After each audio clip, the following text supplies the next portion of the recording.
very good evening. Welcome to Bizworld. The first story of the day.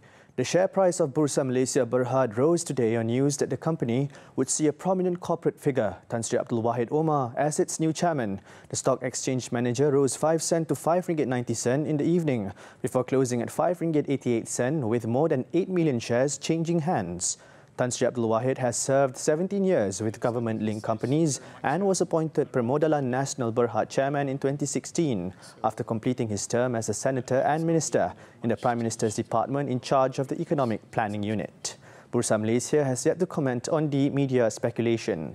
Meanwhile, M Investment Bank has upgraded its recommendation on Bursa Malaysia to buy from hold, with a revised fair value of 6 ringgit 40 cent against 6 ringgit 5 cent previously.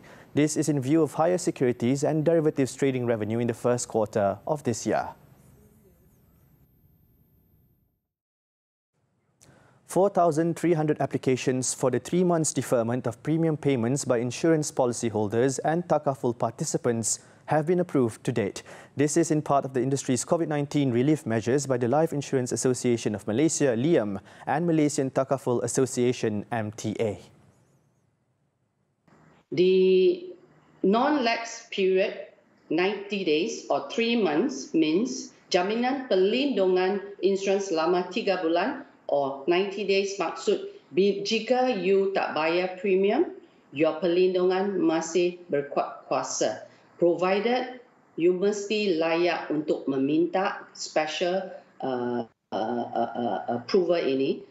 Why? You must be affected. She shared this in a Skype interview earlier today. To be eligible for the premium payment deferment, policyholders should either test positive for COVID-19 or have to be quarantined due to contact with a COVID-19 positive individual. Also, those involved in services or businesses proven to have suffered losses in revenue or faced closure. The policy must also be active at the time of application. To apply, policyholders must prepare supporting documents such as letter of confirmation by a medical doctor, salary reduction letter, notice of termination or business closure by employer. The option to defer payment of life insurance premiums or takaful contribution is available from this month until December 31st.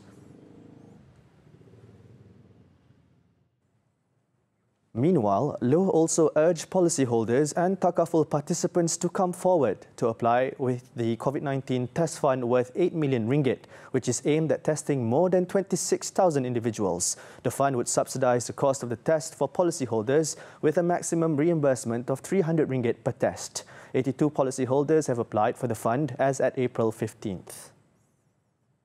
To help meringankan beban Kementerian Kesihatan dengan negara. The only way to help is we feel that really keperluan yang mendesak masa ini ialah untuk stop the spread of the COVID-19. How to stop it? The only way is to make sure that you go for tests, the saringan, as many as we can. And of course, because of this objective, we come up with this Dana Saringan COVID-19. The application process is all done online via the My CTF portal, which was recently launched. Each individual would need to upload 3 documents, which are the reference letter by the doctor, COVID-19 receipt or invoice, and identification card.